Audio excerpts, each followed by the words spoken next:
6:30. Live from BC's news leader, this is The World Today on CKNW News Talk 980.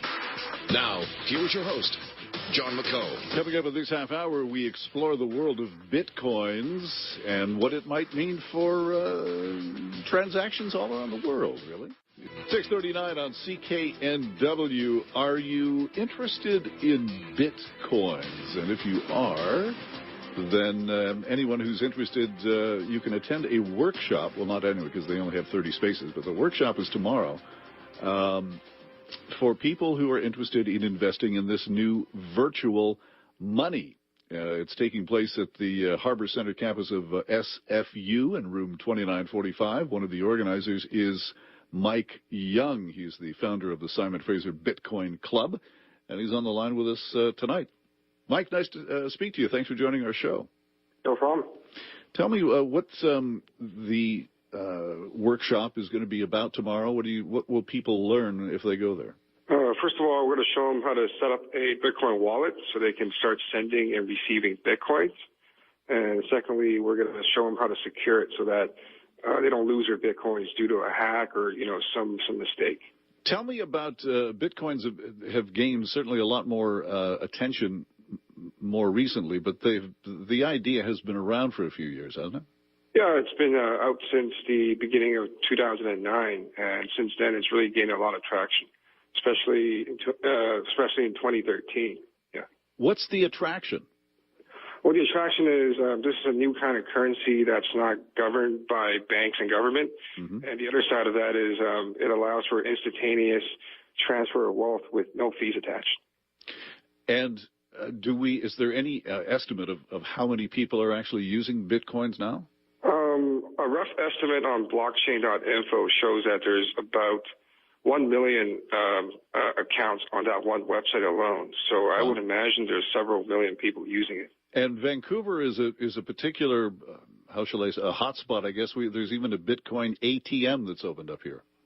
Yeah, Vancouver has been very lucky, and we had the first Bitcoin ATM here at Waves Coffee.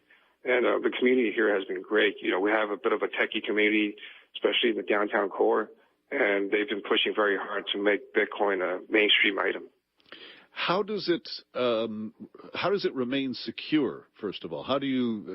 Some people still, concerned about the internet. You mentioned hacks and all that. How do you keep it secure? Well, Bitcoin, the system itself, is decentralized. And that means that the accounting of Bitcoins in terms of the verification of each transfer being done on that protocol is being done throughout the entire world by computers that it's not in a central location. So it's very hard to cheat a system like that. It's not like as if you're trusting a person with your money. You're trusting people that span over the globe with your money. And in this sense, it's kind of hard to trick everybody. Talking with Mike Young from SFU. He is a student at SFU. He's also the founder of the Simon Fraser Bitcoin Club. They're having a workshop for anyone who is interested in investing in the new virtual money. Workshop is taking place tomorrow, Friday, from 6 to 8 p.m. in room 2945 at the Harbor Center campus. Mike, as I understand it, there is a cap on the number of Bitcoins that are available, 21 million, as I understand it. What's the point of the cap? The point of the cap is that Bitcoins cannot be inflated at will, unlike how traditional government money can be printed out of thin air. Bitcoin is mathematically defined at 21 million, meaning that it's more or less deflationary. It runs counter to how money works in traditional banking system. What backs it? Not that a lot of the currencies out there today are backed by anything, but what am I trying to say? What guarantees it? Well, I think what really backs it is the faith of its users. If the users can find utility in Bitcoin, given how it's so fast and frictionless, then more people will use it. And if people use it, it'll have value, and that's what really backs it. And if there are 21 million available, then clearly that has boosted up the price now that more and more people seem to be getting on board. So I think Bitcoin, last time I checked, was worth about $1,000 a piece, right? Yeah, it's dropped down a little bit since then. Right now it's about $800, $900. Okay. But it's pretty much $1,000, pretty close. So presumably then you would have to deal in percentages of a Bitcoin because, you know, if you're going to pay for something that's $500 or $600, you know, you have to use half. Yeah, Bitcoin can be divisible up to the eighth decimal point. So basically, one Bitcoin is made out of 10 million parts. You can spend as little or as much as of that as you want. Oh, it's very flexible. Yeah. Up to 8 decimal points. Yeah. Wow. And actually can be further divided in the future should there be a need to. And do you think you mentioned earlier in the first segment about having it secure? I'm just wondering, is it difficult to track? Because some of the stories I've seen indicate that, you know, nefarious dealings are going on, drugs and, you know, arms and what have you, can be bought and sold via Bitcoin with no way of tracking any of that. Is that the case? That is the case only if you don't know the address associated with the person that's sending and receiving Bitcoin. The way Bitcoin works is every single address that you start, like, you know, if you start a wallet, you get an address. Mm-hmm. That is not associated with your identity in any way. It's just the address itself is randomly generated. But if you were to trace down the owner of that address, you could potentially see all his transactions, you know. So you basically know exactly what he's doing at any given moment. So it's a lot more traceable than cash.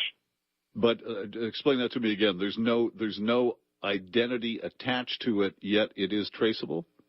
Yeah, the movement of the coins it's open for anybody to see, but at the same time, we just don't know who owned those addresses. It's not like if I start a Bitcoin address, I'll have the name Mike on it. Right. It'll just have a bunch of random digits and number on there. But if somebody knew that was my address, they can potentially see how I've been spending my Bitcoin.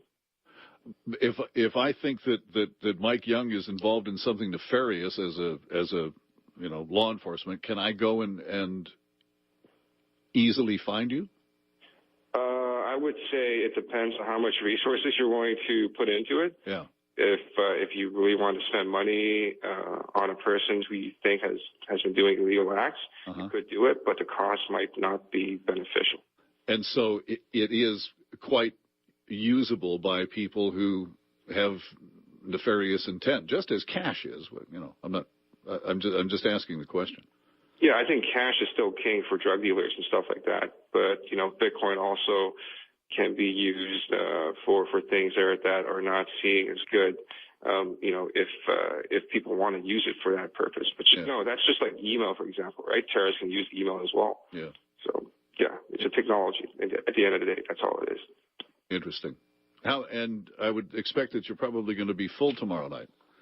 Yeah, I think we're pretty much there at the moment. Some people might show up unexpectedly, and some people might not come, but it should be a pretty packed event. You might need a bigger room. We'll keep that in mind in the future, yeah. Thanks, Mike. I appreciate your time and your insight on this. Thank you very much. Mike Young, SFU art student, founder of the SFU Bitcoin Club at 6:51 on CKNW.